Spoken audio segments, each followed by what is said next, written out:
Olá, meu querido amigo, a graça e a paz. Olá, família. Olá, meus irmãos. Tudo bem com vocês? Estamos iniciando mais um vídeo e hoje nós vamos tratar de um assunto bastante relevante. Nós sempre temos ouvido aquelas perguntas: ora, por que existem tantas religiões, denominações, igrejas, né? Afinal, de que forma que a gente pode tratar desse assunto? Vale lembrar que todas as respostas nós vamos encontrar lá no Evangelho de João, no capítulo 10. Antes disso, eu peço para que você compartilhe esse vídeo, para que você se inscreva lá no nosso canal. O nosso canal ele é pequeno, mas com a tua ajuda a gente pode conseguir propagar a verdadeira palavra que salva, a luz para muitas pessoas. Para que a gente entre propriamente dito no assunto, como mesmo eu disse, todas as respostas estão lá no capítulo 10 de João. Nós precisamos voltar um pouquinho, um capítulo antes, porque todo o texto, se não tem um contexto, ele é pretexto para distorção. Então eu não quero induzir você a qualquer erro. Nós vamos retornar um capítulo antes. Lá no capítulo 9, eu vou dar um breve resumo e depois nós vamos entrar versículo por versículo no capítulo 10.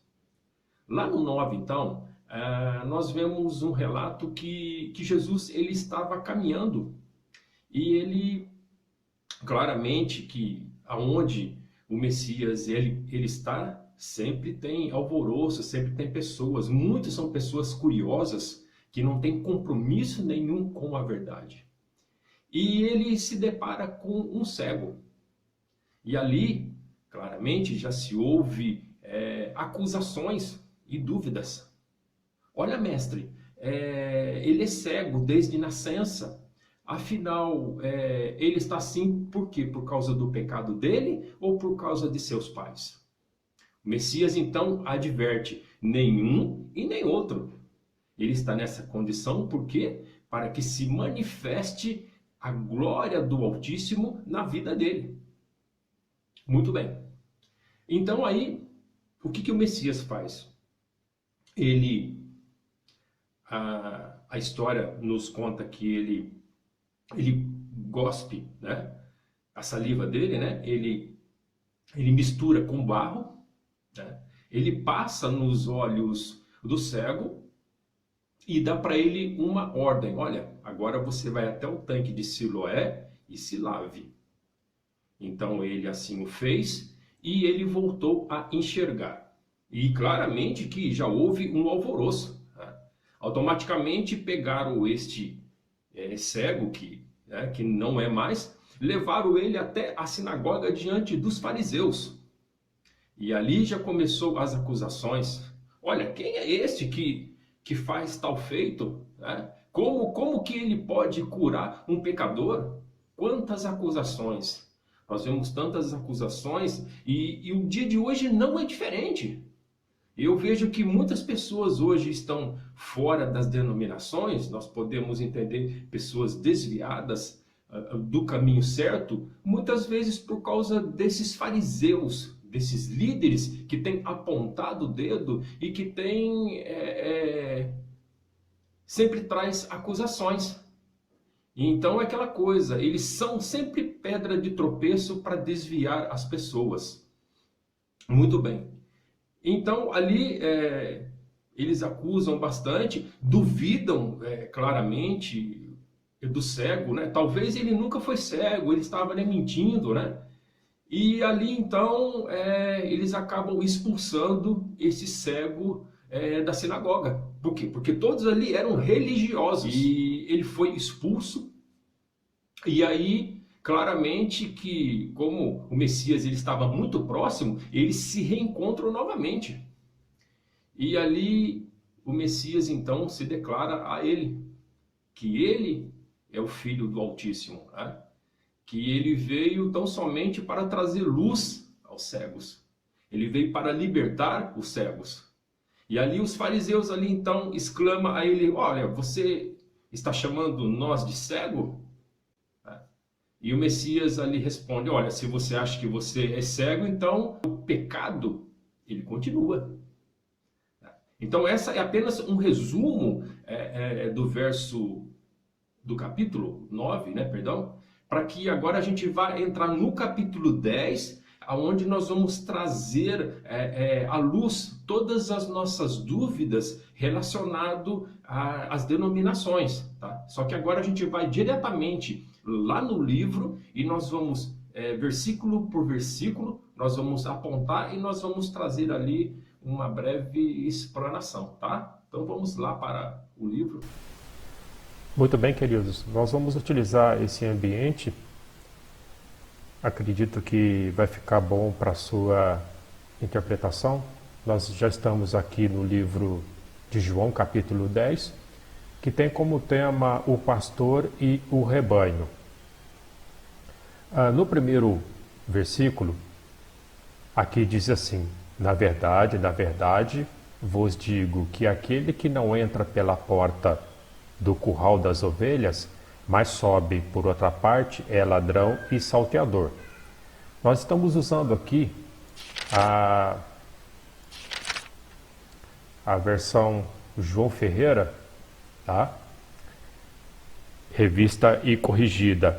E algumas versões, aqui no lugar de curral, ele vem com a palavra aprisco. Eu quero dizer para você que agora nós vamos transpor limites, fronteiras, que vai entrar em choque com as suas crenças. A verdade, ela sempre vai incomodar. A princípio eu sei que você vai rejeitar tudo, mas é por isso que o Messias, ele veio e ele foi rejeitado.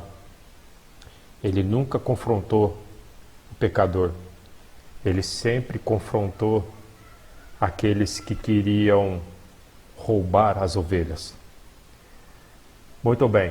O que vem a ser então curral ou aprisco? Eu fiz uma pesquisa na internet, tá? Aprisco. O dicionário diz que é curral, destino de abrigo das ovelhas. E também é o seio da igreja. Vamos lá.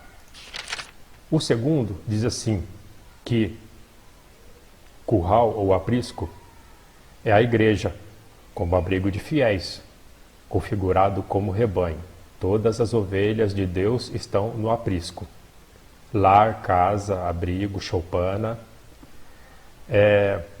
Então, para que a gente venha explicar muito bem para você, eu quero que você tenha em mente, tá?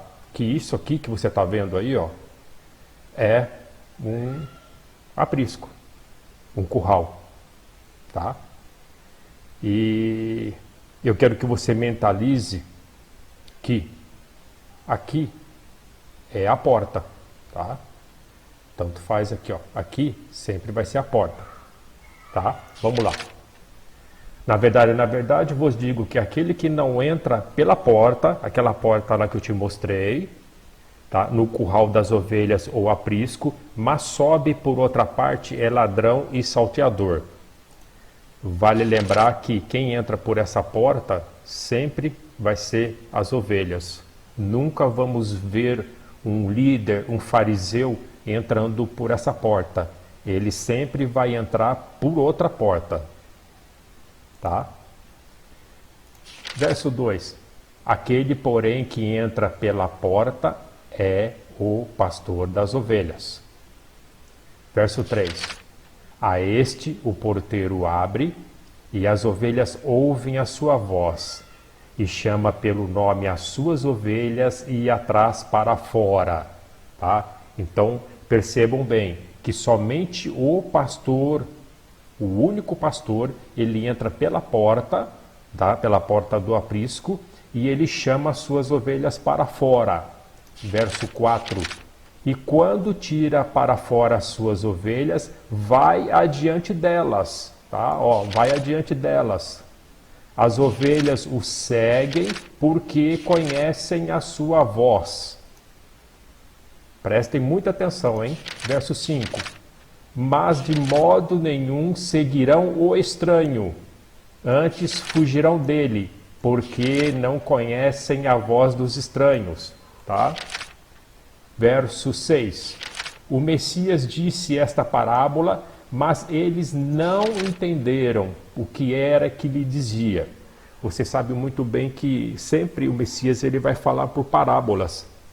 E muitas vezes as pessoas elas não compreendem. Então ele tem que explicar, né? Tornou, pois, o Messias a dizer-lhe: em verdade vos digo que eu sou a porta das ovelhas. Tá? Então ele é o seio das ovelhas. Não tem nenhum outro lugar. Todos quanto vieram antes de mim são ladrões, salteadores, mas as ovelhas não ouviram. Então quem que é a porta? Aqui, ó. O Messias diz que eu sou a porta. Se alguém entrar por mim, salvar-se-á, sairá e achará pastagens. Tá? Quem que é o ladrão aqui? Tá? O ladrão não vem senão a roubar, matar e a destruir. Tá? Muitas vezes as pessoas pegam esse versículo isolado e vai falar que o ladrão ele é o inimigo. Tá?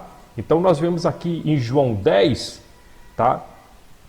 Claramente, está bem explícito aqui quem que é o ladrão. O ladrão, ele rouba, ele mata, ele destrói os sonhos das ovelhas. Mas o Messias disse: eu vim para que tenham vida e tenham com abundância. Eu sou o pastor. Ó, verso 11, eu sou o pastor. Quem que é o nosso pastor? O Messias é o nosso pastor. O bom pastor é aquele que dá a vida pelas ovelhas. Verso 12, mas o mercenário, que não é pastor, de quem não são as ovelhas, vê vir o lobo e deixa as ovelhas e foge, e o lobo as arrebata e dispersa. Tá? Isso aqui, o verso 12, tem acontecido isso muitas vezes. Tá? Quantas pessoas que estão dispersas aí, sem uma direção. Por quê? Porque elas foram todo espalhadas, não tem nenhuma direção. Verso 13, ora, o mercenário foge, porque ele é mercenário, e não tem cuidado das ovelhas, não tem cuidado. 14, eu sou o bom pastor, eu conheço as minhas ovelhas, e das minhas sou conhecido. Tá? Verso 15, assim como o Pai me conhece a mim, também eu conheço o Pai, e eu dou a minha vida pelas ovelhas. Você pode ver aqui que o bom pastor, ele conhece as ovelhas, ele conhece o nome delas, ele conhece as dificuldades delas. Tá? Verso 16, ainda tenho outras ovelhas, tá? Olha aqui, ó. Eu ainda tenho outras ovelhas, e as que não são desse aprisco, ou seja, que não são, tá, da igreja verdadeira, elas estão espalhadas aqui, ó, por todos esses apriscos aqui, ó, tá?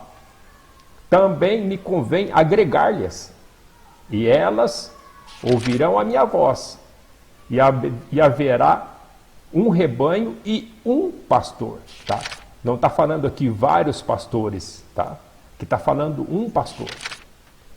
Por isso, o Pai me ama, porque eu dou a minha vida para torná-la, a tomá-la. Ninguém me tira de mim, mas eu de mim mesmo a dou. Tenho poder para dar e tenho poder para torná-la a tomá-la. Este é o mandamento que eu recebi de meu Pai. Tornou, pois, a haver divisão entre os judeus por causa dessas palavras. Olha assim, mesmo assim eles não compreenderam, e talvez você não vai compreender, talvez alguém que esteja me ouvindo aqui agora, algum líder, ele não vai compreender.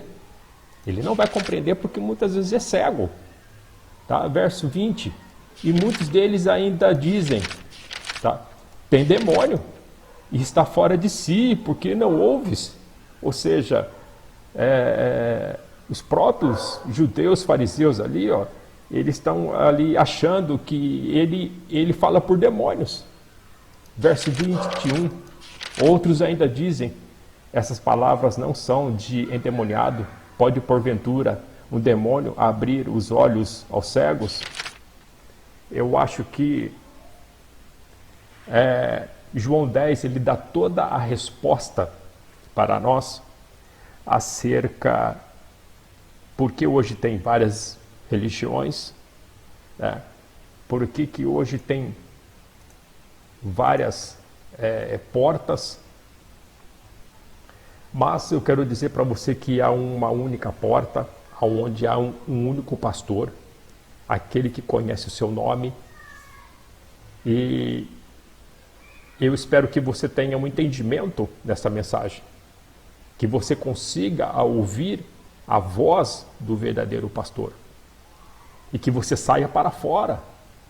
Sai dela, povo meu, venha para fora. Eu sei que quantas vezes que nós ouvimos o Salmo 122, que diz assim: alegrei-me quando me disseram vamos à casa do Senhor. Eu tenho ouvido muito disso. Mas você tem que entender e compreender que momento que isso é dito. Essas frases foram faladas por Davi, aonde diz ali que ele ia ao templo para fazer as suas oferendas. Então eu não posso tomar um versículo isolado e eu aplicar para a minha vida. Nós hoje vivemos no outro período, no período da graça, aonde o Messias, ele é o único pastor. Ele não pediu para fundar templos e denominações, mas ele chamou todo esse povo para fora, para seguir, para ouvir a sua voz. Eu quero que você, nesse momento, que você reflita, busque no Senhor entendimento, que você não venha acreditar tão somente em nossas palavras, mas que você venha dar ouvido e voz ao Espírito do Altíssimo. Nós vamos ficando por aqui, que você possa compartilhar esse vídeo, que você possa nos acompanhar nas redes sociais. Eu sou Marcelo, esta é a verdade que transforma, a verdade que liberta. Que a graça e a paz do Altíssimo reine sobre a sua vida, sobre a tua casa, desde agora e para sempre. Maranata, ora, ele está voltando. Um abraço a você, fique na paz.